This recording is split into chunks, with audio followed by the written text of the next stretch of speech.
He said, according to the results of my fruitive activities, I, the living being, transmigrate from one body to another, sometimes going to the species of the Devatas, sometimes to the species of lower animals, sometimes among the vegetables, and sometimes to the human species. Therefore, in which birth were these my father and mother? No one is actually my father and mother. How can I accept these two people as my parents? Purport. Here it is made clear that the living being enters a material body that is like a machine created by the five gross elements of material nature: earth, water, fire, air, and sky, and the three subtle elements: mind, intelligence, and ego. As confirmed in the Bhagavad Gita, there are two separate identities called the inferior and superior natures, which both belong to the Supreme Personality of Godhead. According to the results of a living entity's fruitive actions, he is forced to enter the material elements in different types of bodies. This time, the living entity was supposed to have been the son of Maharaja Chitraketu and Queen Kritadyuti, because according to the laws of nature, he had entered a body made by the king and queen. Actually, however, he was not their son. The living entity is the son of the Supreme Personality of Godhead. And because he wants to enjoy this material world, the Supreme Lord gives him a chance to enter various bodies. The living entity has no true relationship with the material body he gets from his material father and mother. He is part and parcel of the Supreme Lord, but he is allowed to go through different bodies. The body created by the so called father and mother actually has nothing to do with its so called creators. Therefore, the living entity flatly denied that Maharaj Chitraketu and his wife were his father and mother. Om Ajnana Timirandasya Jnananjana Shalakaya Chakshuron Yena Tasmai Shri Gurave Namaha. Nama Om Vishnupadaya Krishna Presthaya Bhutale Srimate Bhaktivedanta Swaminiti Namine. Namaste Saraswati Deve Gauravani Pracharine Nirvishesha Shunyavadi Paschatya Deshatarine. Jai Shri Krishna Chaitanya Prabhu Nityananda Shri Advaita Gadadara Shrivasadi Gaura Bhakta Hare Krishna Krishna Krishna Hare Hare Hare Rama Rama Rama Hare Hare. Hare Krishna. So we are reading from the 6th canto, chapter 16. After Chitraketu Maharaj's son Harsha Shoka was poisoned by the co-wives of Kritadyuti, Chitraketu Maharaj was lamenting because he got a son after a great endeavor, and the son died suddenly. He was lamenting. So in the previous chapter, we saw that Narada Muni, Angira Rishi brought Narada Muni, and Narada Muni instructed Chitraketu Maharaj. After hearing the instructions of Narada Muni, Chitraketu Maharaj became pacified. He got a hope in his life. But the other relatives of Chitraketu Maharaj, Kritadyuti and others, They were still lamenting. So in this chapter, we are seeing that Narada Muni has revived the dead son. And then he's telling the dead son, all good fortune unto you. Here are your father and mother. And they are all lamenting because you have died untimely. Your lifetime still remains. So therefore, may you actually enjoy all the remainder of your life. May you enjoy all the opulences. Like that, Narada is inspiring the child, reviving the child. And the child is speaking. The child is saying that in which janma are these my parents, my father and mother? Because I have gone through so many lifetimes. Sometimes I have taken birth as a human being, sometimes as a devata, sometimes as an animal, sometimes as an aquatic. So many fathers and mothers I have got. So which father and mother are they? Like that, the child is speaking. So Prabhupada says that the eternal father of the living entity is the Supreme Personality of Godhead. Sarva yonishu kaunteya murtaya sambhavantiya tasam brahma mahadyonir aham bija pradapita. The living entity transmigrates according to his karma. He transmigrates from one material body to another material body. His eternal constitutional position is he is the part and parcel of the Supreme Personality of Godhead. So in this way, Prabhupada is enlightening. So we'll go through some points related to the shloka, this episode. So we see here in this chapter, in this episode, Narada Muni, in one sense, Narada has revived the Chitraketu Maharaj's son, and he is speaking through this child to all the people assembled over there. The same thing which Narada Muni spoke in the previous chapter, we will see practically the same message will be spoken by this child. The previous chapter, Narada Muni spoke about the temporary nature of the body and the eternal nature of the soul, the temporary nature of the relationships. He spoke about that. The same thing will be spoken by this child here in this chapter. So, for example, in the very beginning of the Srimad Bhagavatam, when Suta Goswami was asked 6 questions by the sages of Naimisharanya, Suta Goswami, he offered obeisances to Shukdev Goswami.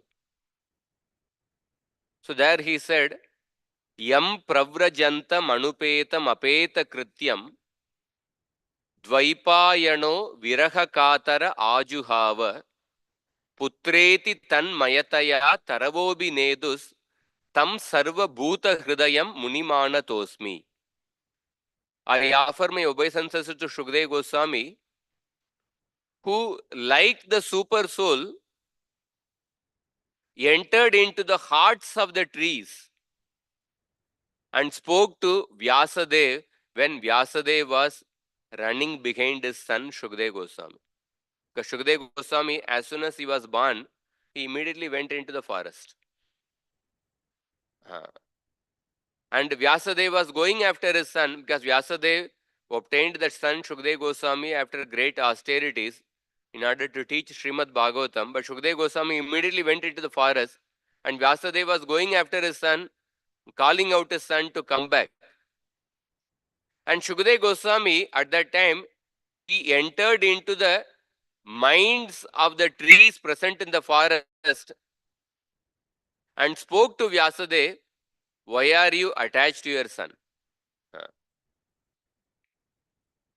So similarly here, Narada Muni has entered into this child and speaking through this child through the people present over here.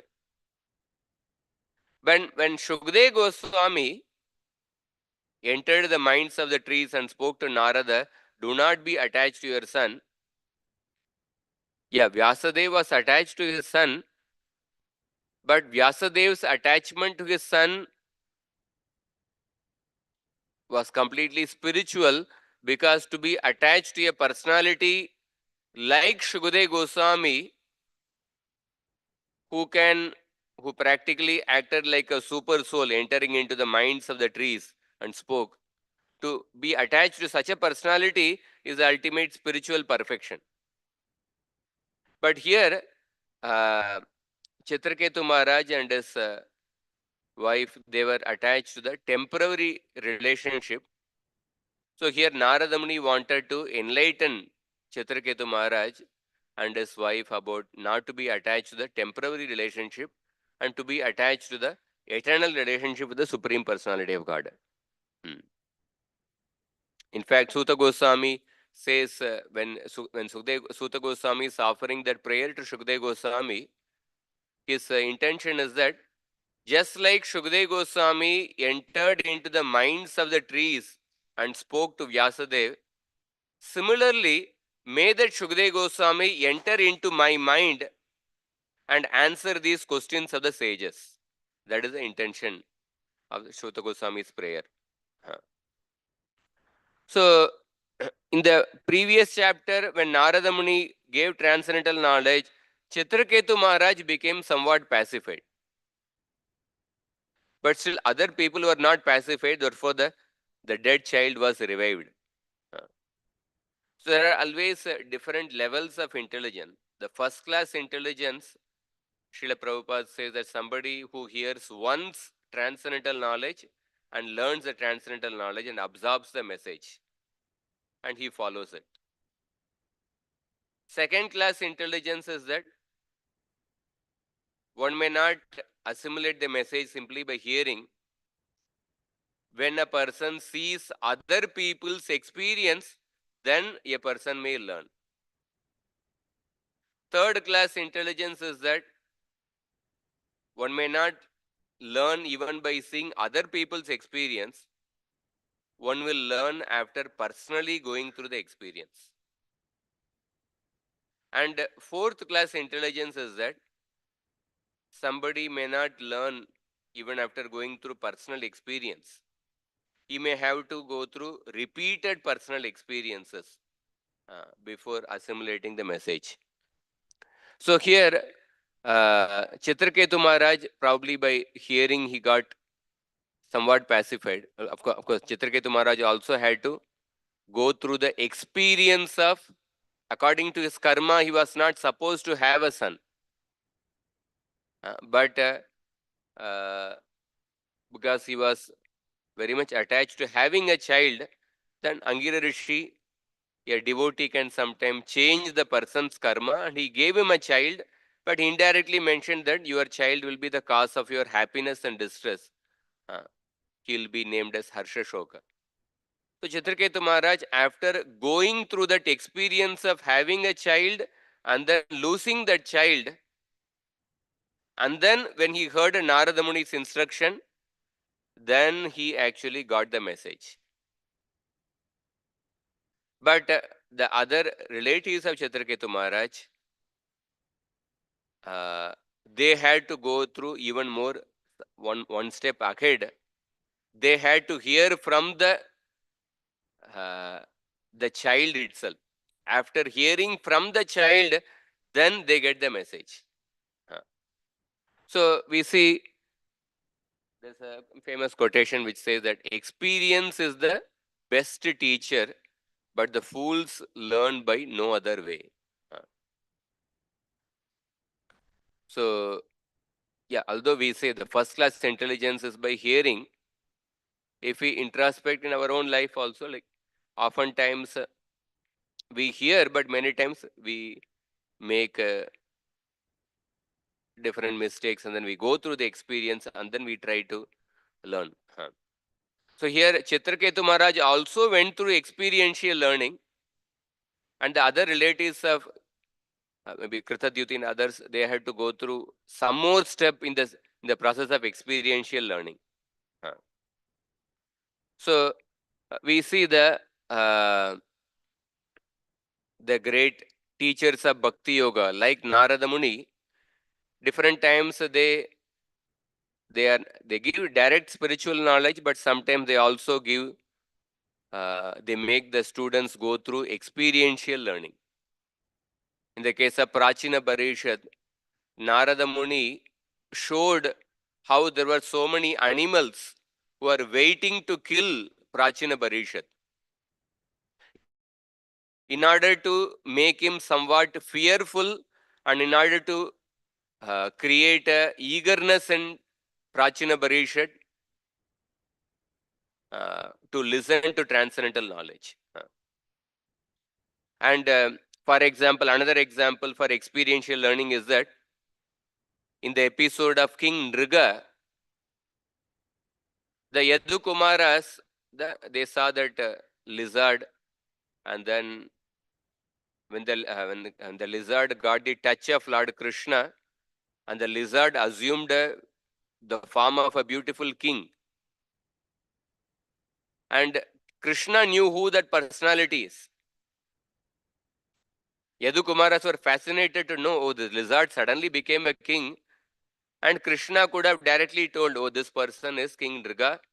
And why he became the lizard is that because although he was a very pious person, he ended up displeasing the Brahmanas, and therefore he had to become the lizard. He could have directly told. But Krishna, he asked questions to that King Nriga. Who are you? Why did you become this, assume this body of a lizard? He wanted the Yadu Kumaras to directly hear from the mouth of King Nriga. Actually, the whole episode was that Krishna wanted to teach the Yadu Kumaras how one should be careful about disrespecting the Brahmanas. If you disrespect the Brahmanas, then there can be a great consequences in your life. Krishna wanted to teach that lesson. So Krishna could have directly told the Yadu Kumaras. But instead of directly telling the Yadu Kumaras, Krishna wanted the Yadu Kumaras to go through the experience of hearing from the mouth of King Nriga. Yadu Kumara saw the lizard's body, and then he became a king. And then when they heard from King Nriga his story, how he became a lizard, then that message goes a little deeper. So therefore we see that many teachers, they also make the students in order for the particular message to register deeply in the heart of a person, they go um, they adopt very innovative techniques of experiential learning. Srila Prabhupada also he also adopted different innovative techniques. Like in this episode, when the same message was spoken by the revived dead child, then the other people got the message. So sometimes it's not only the message, but from whom we hear that message, that determines how deeply the message will register in the heart of a person. Sometimes the person from whom he hear the message, to that person, if we don't have a very good impression about that particular person, if we don't have a certain feeling of respect towards that person, although that person may speak the right message, that message will not deeply register in our hearts. So from whom we hear that message, that also determines how deeply the message will register in the mind of the hearer. Like Prabhupada told Swarup Damodar Goswami, Bhakti Swarup Damodar Goswami, to preach to the scientists. Prabhupada could have directly preached also. But because he felt that Bhakti Swarup Damodar Goswami was himself as a scientist, he can use the appropriate scientific jargon to speak to the scientists. Prabhupada brought the Western disciples to India, and when the Western disciples when the Indians saw the Prabhupada's Western disciples practicing Krishna consciousness, then the Indians became more impressed.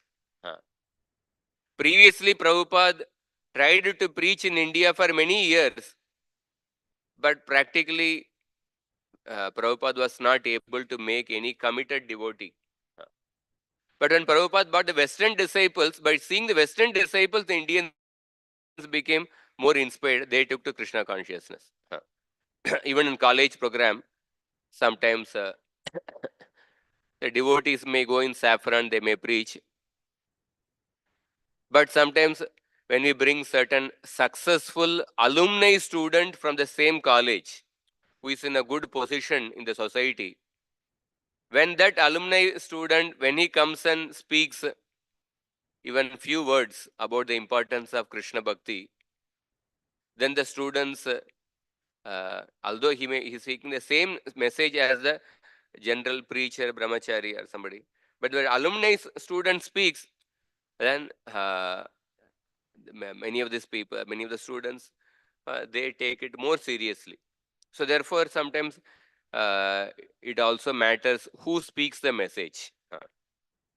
Chaitanya Mahaprabhu, after he started performing his pastimes as a devotee, he was chanting Gopi Gopi. Being immersed in the gopis, he was chanting Gopi Gopi. And some of the students, they became annoyed. Why are you chanting Gopi Gopi? You should chant Krishna Krishna. They couldn't appreciate the mood of Chaitanya Mahaprabhu.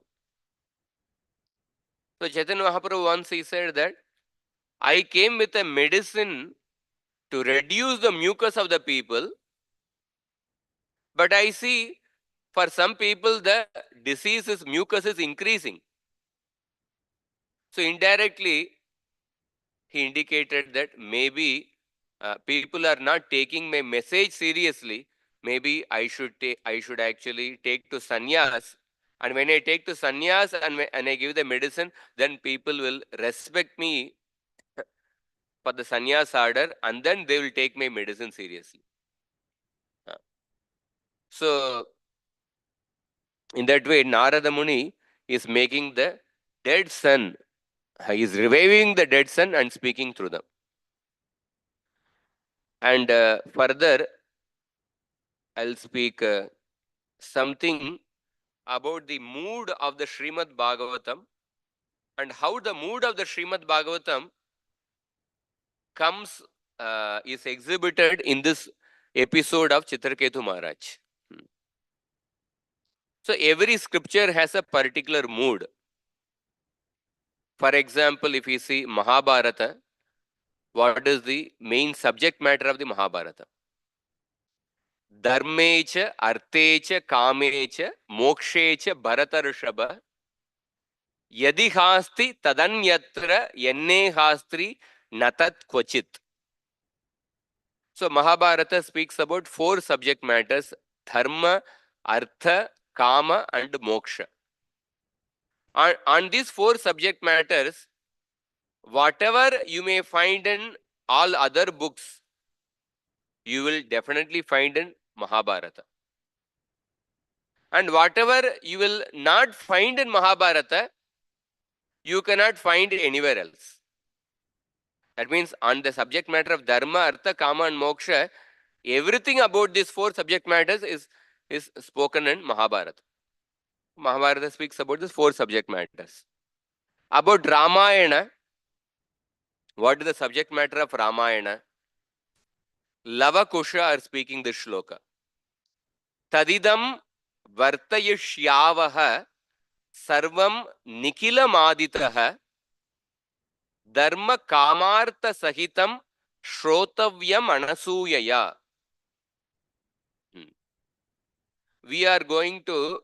We wish to relate the Ramayana entirely and completely from the beginning. And this Ramayana is endowed with Dharmartha Kama Sahitam. It is endowed with 3 subjects: Dharma, Artha and Kama. 3 are mentioned. Shrotavyam Anasuyaya. This Ramayana must be heard without envy, anasuyaya. Like that, Lavakusha is speaking this shloka. And coming to Srimad Bhagavatam, what is the mood of Srimad Bhagavatam? Let us consider few shlokas from the 12th canto. Adi Madhyavasaneshu Vairagyaakyana Samyutam Harilila Katavrata Mritanandita Satsuram. In the Srimad Bhagavatam, in the beginning, middle, and the end, that means from throughout the Srimad Bhagavatam, Bhagavatam contains stories which inspire renunciation, Vairagyakyana Samyutam. Vairagya is one essential mood right from the beginning till the end. Hari Leela Katha Vrata Mrita Nandita Satsuram. And Srimad Bhagavatam contains simply stories of Hari Leela, the pastimes of Lord Hari. And the pastimes of Lord Hari, they are relished by the great saintly devotees, the Atma Rama devotees, Mrita Anandita Satsuram. Sat refers to here the saintly devotees are the Atma Rama devotees.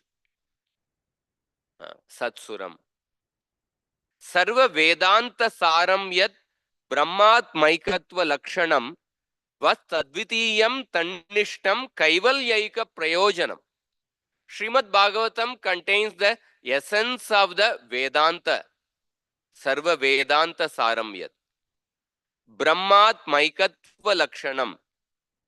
The supreme absolute truth is described in the Srimad Bhagavatam, who is the non-dual Vastu Advitiyam Tannishtam, the non-dual absolute truth. Vadanti tat tattvavidas tattvam yad jnanam advayam. The non-dual absolute truth is described in the Srimad Bhagavatam, which is the essence of the Vedanta Sutra, Kaivalyaika Prayojanam. Here the word Kaivalya refers to the love of God. The goal of Srimad Bhagavatam is exclusive devotional service, or the Krishna Prema. And there is one more shloka, which is important shloka, about the mood of Srimad Bhagavatam. This shloka says that in the Srimad Bhagavatam, you find so many stories of the kings. Like here, we are reading the story of Chitraketu Maharaj. So Bhagavatam says that Kata imaste katita mahiyasam vitaya lokeshu yasha pareyusham. So in the Srimad Bhagavatam, the stories of many great kings whose fame was spread throughout the universe were narrated. Vitaya lokeshu yasha pareyusham, whose fame was spread throughout the planet, throughout the universe, and the stories of many great kings are narrated in the Bhagavatam. And with what purpose? Vijnana Vairagya Vivakshaya Vibho Vacho Vibhutir Natu Paramartyam. The stories of all these kings are narrated with a desire. Vivakshaya. Vivaksha means Vaktum Ichha. With a desire to give Vairagya, with a desire to inspire renunciation and to give transcendental knowledge. Vijnana Vairagya Vivakshaya Vibho. And then it is described that Vacho Vibhutir Natu Paramartyam. The stories of these kings, they lend power and opulence to these narrations. But they do not themselves constitute the ultimate aspect of knowledge. Or Vacho Vibhutir means that these stories of the kings are merely a display of eloquence. Vacho Vibhutir. And have Natu Paramartyam, and have no bearing on the absolute truth. So what is the meaning of this? So, yeah, before I go into this last point, so we see that Srimad Bhagavatam has two essential mood. It has the mood of, it inspires Vairagya from beginning to end. All the stories are filled with Vairagya, and all the stories are filled with Harikatha, Krishna's pastimes. And all the stories are filled with the transcendental knowledge. In fact, this mood of the Srimad Bhagavatam is also in line with Chaitanya Mahaprabhu's mood. Sarvam Bhattacharya glorified Chaitanya Mahaprabhu as Vairagya Vidya Nija Bhakti Yogam Shikshartameka Purusha Puranam. Shri Krishna Chaitanya Shariradari. What is the next line? Kripambudir Yastamaham Prapadye. So Chaitanya Mahaprabhu appeared in order to teach Bhakti Yoga towards himself, Nija Bhakti Yogam, and in order to teach Vairagya Vidya, in order to teach renunciation and transcendental knowledge. Vairagya Vidya. And even in the, for example, the Nectar of Devotion, when Rupa Goswami describes about the 5 most important items of Bhakti, when he describes the Srimad Bhagavatam, he quotes a shloka. He says that Shanke Nita Sapadi Dashamaskanda Padyavalinam Varna Karnadvani Patikatam Anupurvyad Bhavadbihi. Oh idiots, how unfortunate you are. I think that you must have been hearing all the syllables one by one of the verses of the 10th canto of the Srimad Bhagavatam. Because now you are denouncing the most auspicious goals. Hamho Dimba Parama Shubhadan Hanta Dharmartha Kaman. Dharma Artha Kama, they are most auspicious goals, but now you are denouncing the most auspicious goals of Dharma Artha Kama and even Moksha. Yad Garhanta Sukamayam Ami Moksham Abhi Akshipanti. You are considering the goals of Dharma, Artha, Kama and even Moksha to be insignificant. So I think that you must be hearing the Srimad Bhagavatam. Like that, Srimad Bhagavatam is indirectly glorified. So we see that Srimad Bhagavatam, because that is it is a symptom of Bhava Bhakti. When a person attains Bhava Bhakti, one of the symptoms of Bhava Bhakti is that Virakti. One considers even the moksha to be insignificant. Moksha laguta krita. So that symptom was perceived by a devotee, and then that devotee is saying that, oh, I think you must be hearing Srimad Bhagavatam because I am seeing that these symptoms are visible in you. So now coming back, having understood this mood of the Srimad Bhagavatam, how this mood of the Srimad Bhagavatam comes forth in this episode of Chitraketu Maharaj. So I quoted the shloka from the 12th canto. In that last line mentioned that Vacho Vibhutir Natu Paramartyam. That means these stories of the kings, they are merely a display of eloquence and have no bearing on the absolute truth. That means that every detail in the stories may not be taken literally.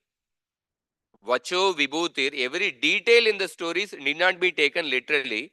Sometimes the facts are exaggerated in order to make the description appear very attractive to the minds of the hearers. In order to make the description appear very extraordinary and wonderful. Like for example, when we hear this episode of Chitraketu Maharaj, it is described that Chitraketu Maharaj had 1 crore wives. 1 crore wives. So if we think about this, why he had 1 crore wife? Because he wanted to have a son. So in the Vedic culture, uh, a person wants to beget a son because the son will perform the shraddha, and by the by that the forefathers will be saved from going to the hell. And the king also wants to have a son in order to give the legacy to the next generation. But then somehow all the wives turned out to be barren. So if we see 1 crore wives, suppose if he had married one wife per day, so the calculation shows that it would have taken him 27,397 years to, if he at the calculation of one wife per day if he had married. And the purpose of Chitraketu Maharaj getting married is that to get a son.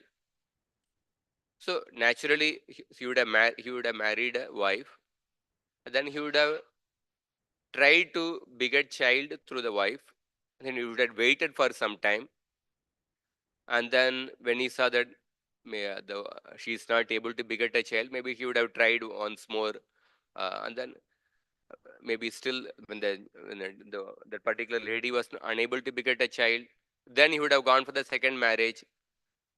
So just the calculation of one marriage per day, 27,000 this one, but it's much more than that actually. It would have taken much more.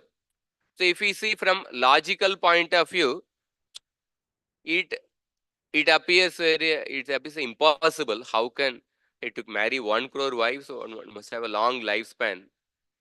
Of course, one may say previous years one may have a long lifespan. That may be possible. But still, from another angle, yeah, I'm trying to explain that logically speaking, if we take literally 1 crore wives, it appears a impossible thing. So, given such an impossibility, we must understand this particular detail of Chitraketu Maharaj marrying 1 crore wives. We can understand this as a poetic description. We can understand this as a poetic description. And this is also in line with the other about the subject matter of the Bhagavatam, because Bhagavatam, there is one poet, one Vaishnava, he mentions that Hemadri, he says that Veda Puranam Kavyam cha Prabhur Mitram Priyevacha Bodayanti itihi Prahus Trivrid Bhagavatam Punaha. Vedas instruct a living entity like a master instructs a servant. Satyam Vada, Dharmam Chara. It will give a very direct instruction. And the Puranas instruct a living entity like a friend speaking to the another friend. Puranas instruct, they narrate stories with moral conclusion and provide reasoned explanations whenever required. And the Kavyas, the poetic literature, they give counsel like a beloved woman who uses sweet words while sharing indirectly. And such instructions are expressed in an aesthetically pleasing way to attract the reader or the hearer. So Srimad Bhagavatam, this verse says that Srimad Bhagavatam adopts all the three techniques. Like a way, master speaking to the servant, and the friend speaking to the another friend, and a lover speaking to the beloved. The poetic style is also there in the Srimad Bhagavatam. And when we talk about the poetic style, that means the Kavya style. So the Kavya, what is the Kavya is described in the Sahitya Darpana as Rasatmakam Kavyam. Kavya is that book which is filled with rasa. And about Bhagavatam, what is mentioned? Pibata Bhagavatam Rasamalayam. It is a reservoir of rasa. So that verse also shows that Bhagavatam has because there is a reservoir of rasa, and Bhagavatam has the style of Kavya, the poetic literature also. And the poetic literature in the Kavya makes use of what is called as a Lakshana Vritti, and Vyanjana Vritti. There are three ways of understanding: Mukhya Vritti, Lakshana Vritti, and Vyanjana Vritti. Mukhya Vritti is the literal meaning of a sentence. Lakshana Vritti means indicated meaning. Gangayam Goshapalli. The literal meaning does not make sense. Village on the Ganges, that is the literal meaning, it does not make sense. Therefore, we have to resort to the Lakshana Vritti, village on the bank of the Ganges. Goshapalli village on the bank of the Ganges. And then there is a Vyanjana Vritti, that is the suggested meaning. So, especially in a Kavya will be filled with Lakshana Vritti and Vyanjana Vritti. In fact, if something is stated directly, the learned poets consider it very cheap and gross. They will not appreciate it. Because in Kavya, rasa is predominantly, Kavya is filled with rasa. Therefore, Kavya will be filled with Vyanjana Vritti and Lakshana Vritti. So, because Bhagavatam is Rasamalayam, therefore, Bhagavatam must also be using the Lakshana Vritti and Vyanjana Vritti. So, therefore, this particular detail of 1 crore wives, it is very much possible that Bhagavatam is making use of the Lakshana Vritti or the Vyanjana Vritti here. So, one of the type of Alankara, Alankaras are used in the poetic literatures. One of the type of Alankara is called as Atishayokti Alankara. What is the meaning of it? Atishayokti Alankara means an expression involving exaggeration. So, Sahitya Darpana gives definitions of various types of Alankaras. I think somewhere I read some 90 plus Alankaras are there. Even one of the Vaishnava, Kavi Karnapur, has written a book in which he describes the different Alankaras. So, so when we see Chitraketu Maharaj, when the Bhagavatam describes Chitraketu Maharaj having 1 crore wives, how we can see, when we see it as a poetic expression, what it actually Bhagavatam is trying to convey is that the intensity of the Chitraketu Maharaj's desire to have a son. Intensity, how Chitraketu Maharaj had an intense desire to have a son. So, it may not be literally 1 crore wives. The intense nature of his desire is expressed by giving the detail he had 1 crore wives. And so, as I mentioned, the previous shloka, every story in the Bhagavatam is meant to inspire renunciation. So, the purpose of the Chitraketu Maharaj story is to instill renunciation in the mind of the reader. So, the human mind is filled with many desires, and according to Vedic scriptures, there are 3 chief desires: the desire for a pleasure, the desire for a good future life, and the desire to have good progeny. And none of them can be completely satisfied, as we see in the present story of Chitraketu Maharaj, where the Chitraketu Maharaj is unable to fulfill his desire for a good progeny. So, we see here Chitraketu Maharaj, like he wanted to have a good progeny. For that, the means to fulfill that desire is the wife. And he had many wives. He had many wives in order to fulfill one desire to have a child.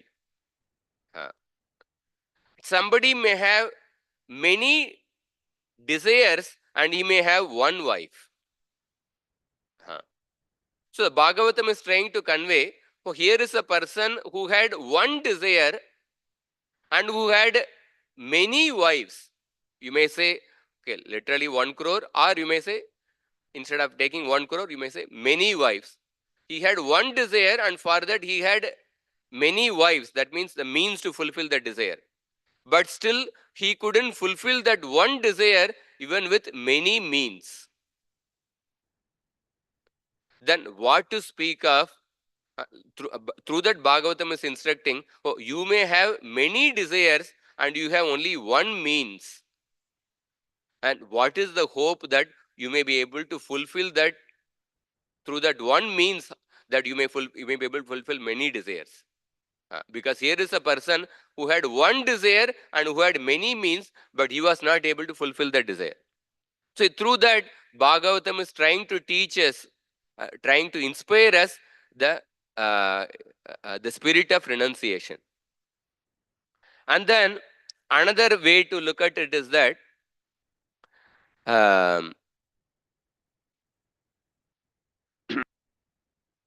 the wife also represents the mental state. For example, elsewhere in the Bhagavatam, in the 4th canto, when Narada Muni spoke the allegorical story of Puranjana, in the 29th chapter of the 4th canto, Narada Muni explains what the characters in the Puranjan story, what do they represent.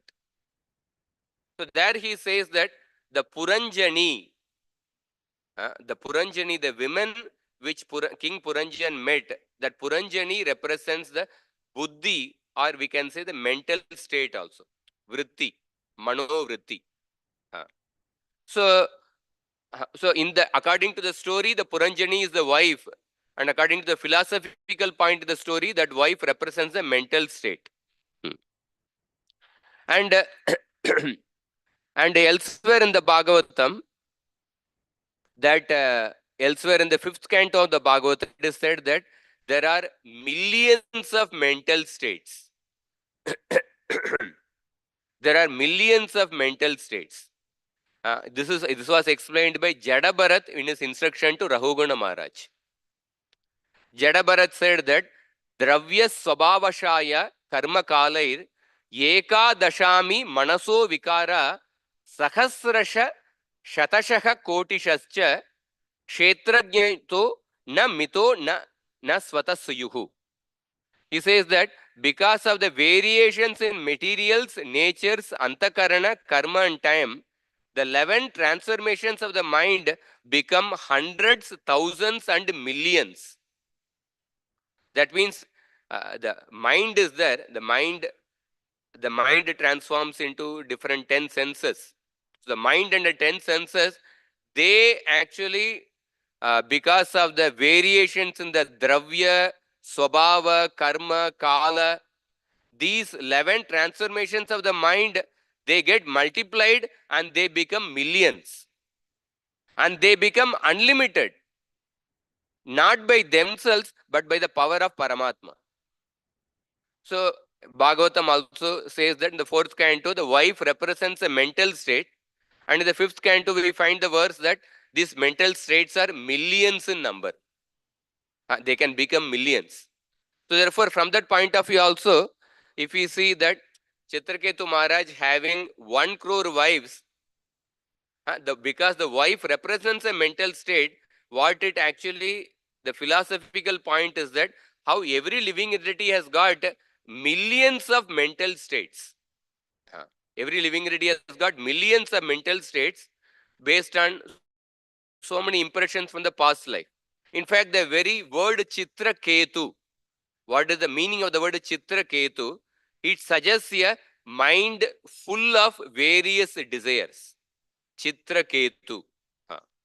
So it also means that. So therefore, Chitra Ketu having many wives, 1 crore wives, it also, the philosophical point is that how the living entity has got millions of mental states. And therefore, the conclusion of the story is that one cannot become materially satisfied trying to fulfill one's unlimited mental states.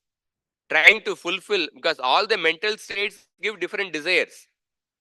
So one cannot become materially satisfied trying to fulfill one's unlimited desires, unlimited mental states. And the conclusion of the story is that the satisfaction or the fulfillment can be experienced only when these mental states are surrendered to Lord Krishna.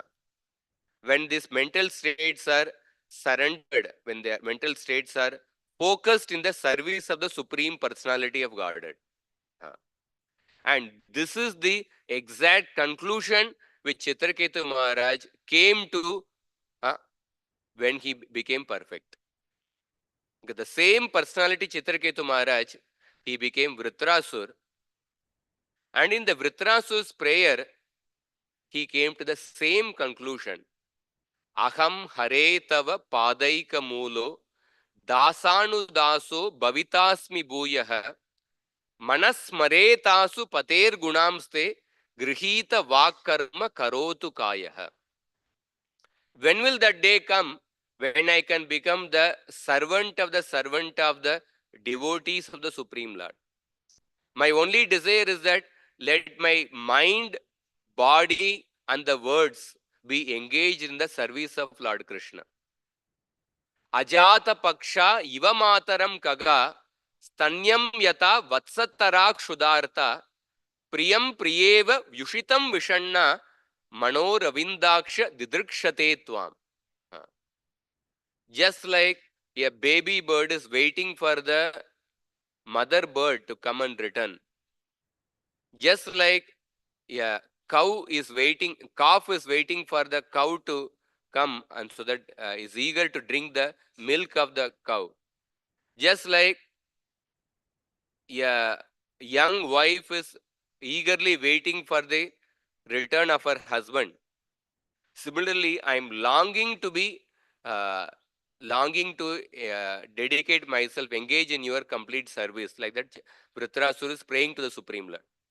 So Chitraketu Maharaj, after going through this experiential learning, trying to fulfill his one desire through many means by marrying many wives, and then becoming frustrated in that experience, and then uh, after hearing the transcendental knowledge spoken by Narada Muni, and then by chanting the mantra given by Narada Muni, getting the darshan of Sankarshan, and then when he became a pure devotee, finally he came to the conclusion that the real satisfaction can be obtained only when we surrender all our mental states unto the lotus feet of the Supreme Personality of Godhead.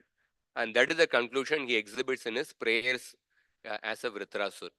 So in that way, we see that in this episode, how the essential mood of the Srimad Bhagavatam, as the mood of the Srimad Bhagavatam, teaching transcendental knowledge, inspiring renunciation, and describing the pastimes of the Supreme Lord, comes forth through the story of Chitraketu Maharaj. We saw that, and we also saw in the course that how the Srimad Bhagavatam has the aspects of Kavya. So therefore, some of the details in the stories of the Srimad Bhagavatam, they may not be taken literally because they may have the aspect of the Vyanjana Vritti and Lakshana Vritti, because Bhagavatam is a Rasamalayam, because the Kavya uses the Vyanjana Vritti and Lakshana Vritti. Hare Krishna. So I'll stop here.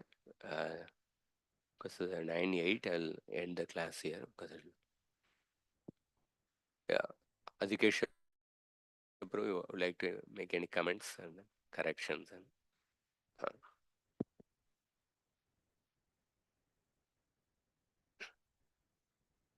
Thank you very much, Radhika Vallabha.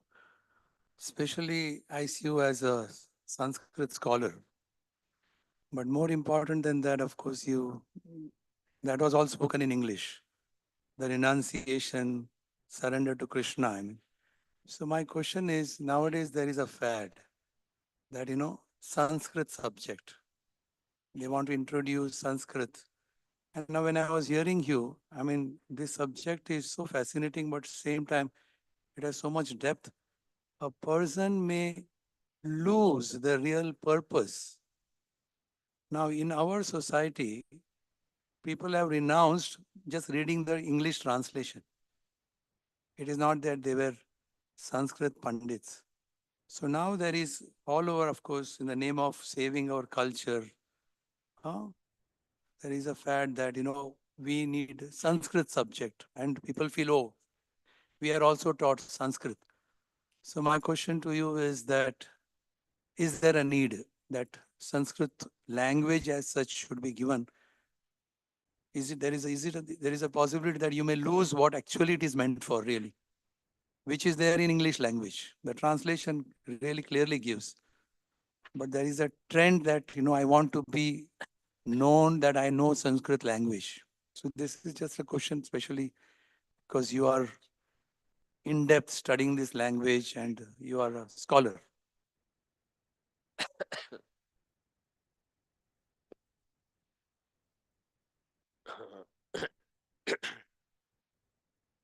See, from the transcendental point of view, bhakti is independent of the Sanskrit language or whichever, whatever background a person may come from. Bhakti is independent. That is a fundamental siddhanta. Bhakti is not dependent on knowing Sanskrit or not knowing Sanskrit. Uh, Bhakti is not dependent on coming from a particular background, bhakti particular college or like that. Uh, but at the same time, having understood that when we can utilize the modern material education in Krishna's service, why can't we use Sanskrit education also in Krishna's service? So traditionally speaking, that in all the traditional sampradayas, uh, one of the first teaching is that because all the shastras are written in the Sanskrit language, uh, so one will learn the language because in order to appreciate the finer nuances of the subject matter, because oftentimes in English certain the essence is not lost in Prabhupada's books or this one. Essence is always there. One can attain. It's not that one cannot go back to Godhead or something. Essence is always there. But some of the finer nuances of the Shastra, in order to better relish the Shastra, when we know the original language, we will be able to relish the Shastra better. And traditionally in education, because in India, because of the British rule and this one English medium education that has become more prominent. But if we go back, even before independence, there were so many gurukuls in throughout India, almost every street or every village will be there. Sanskrit would be taught like normally, and it has a especially when the children learn Sanskrit language. Uh, at the young age when they learn, they will be able to it will help them culturally also. They'll be able to understand the Shastra also better. And Prabhupada has also mentioned in different places. Prabhupada, because he started, Prabhupada operated during emergency time. Initially, Prabhupada also held Sanskrit classes. 1965, if you see in Prabhupada Lilamrit, he held Sanskrit classes. But he saw the capacity of the people and this one. Learning the language, Sanskrit, it takes many years. And Prabhupada stopped the Sanskrit classes and he just directly spoke Gita, Bhagavatam. But Prabhupada in other places, he encouraged to teach Sanskrit language to the children, to the children. And those devotees who had the capacity also encouraged. And Prabhupada also warned against becoming proud of that. It's not that sometimes a person may one may develop a little phobia. Uh, Sanskrit means everyone will become proud, actually.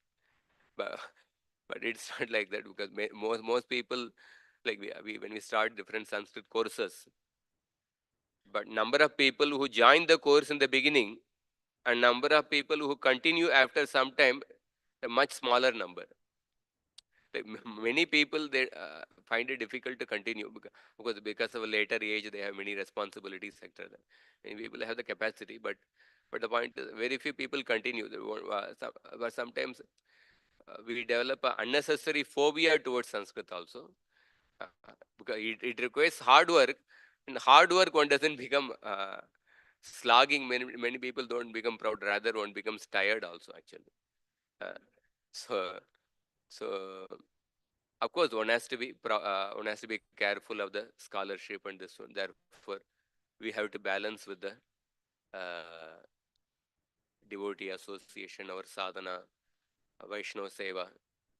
That is definitely there. So, but definitely Sanskrit education will be helpful. So, Kanadam Paniniyam cha Sarvashastropa. This is a famous statement. Kanadam Paniniyam cha. Paniniyam means the Paniniya Vyakarana Shastra. Kanadam means the Nyaya Shastra. Nyaya Shastra and the Vyakarana Shastra, and also the sometimes Mimamsa Shastra is also added, but particularly Vyakarana Shastra and Nyaya Shastra, they are useful for studying all the Shastras. Uh, They are useful for studying all the Shastras. The Prabhupada, if you see different quotations, Prabhupada encouraged also learning Sanskrit and also learning Bengali. Prabhupada, one place he says that in order to relish Chaitanya Charitamrita better at every, to get a newer and newer relish in the Chaitanya Charitamrita, learn the Bengali language, he says. And Sanskrit also, he says that.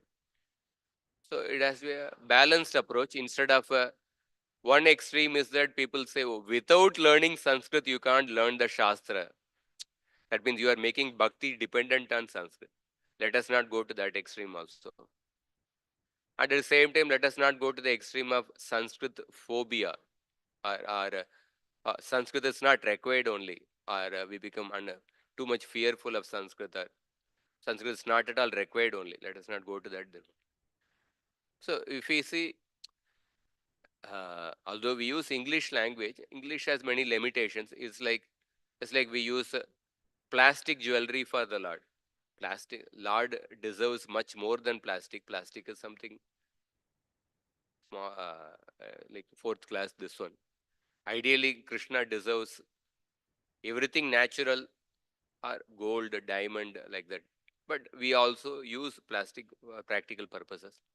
So similarly, we also use practical purposes. We use English language, but Krishna is called as Uttama Shloka, uh, one who is glorified by the choicest words, the best of the words.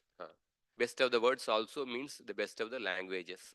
So therefore, the acharyas they chose to. Why the acharyas chose to write in the commentaries in the Sanskrit language? One of the reason is that the Sanskrit language inherently it has the nature of not getting decayed or getting decomposed. Like when we prepare certain foodstuffs, as time progresses, the foodstuffs start decaying after some hours or after some days.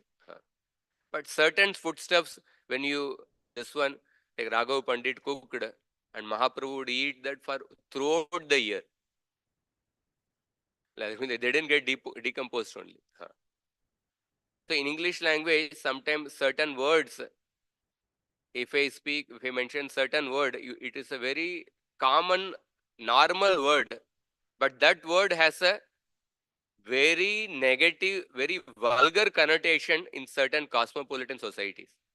Somebody said that don't ever use this word in the Bhagavatam class because it has a very vulgar connotation in certain societies.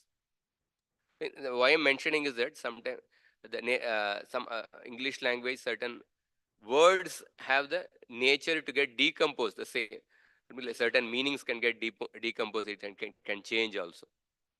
So, but the Sanskrit language, the acharyas chose to write commentaries on Sanskrit language because Sanskrit has an inherent inbuilt capacity not to get decayed.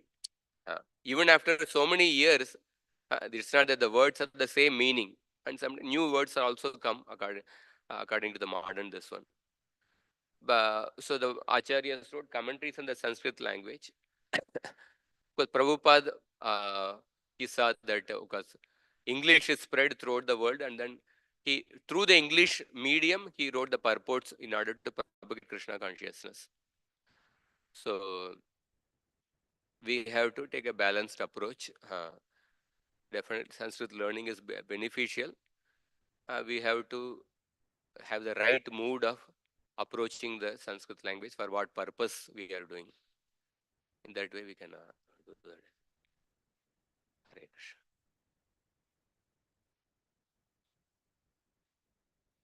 Hare Krishna. Hare Krishna. Stop here. ग्रंथराज Shrimad Bhagavatam की जय, श्रील प्रभुपाद की जय, गौर भक्त वृंद की जय.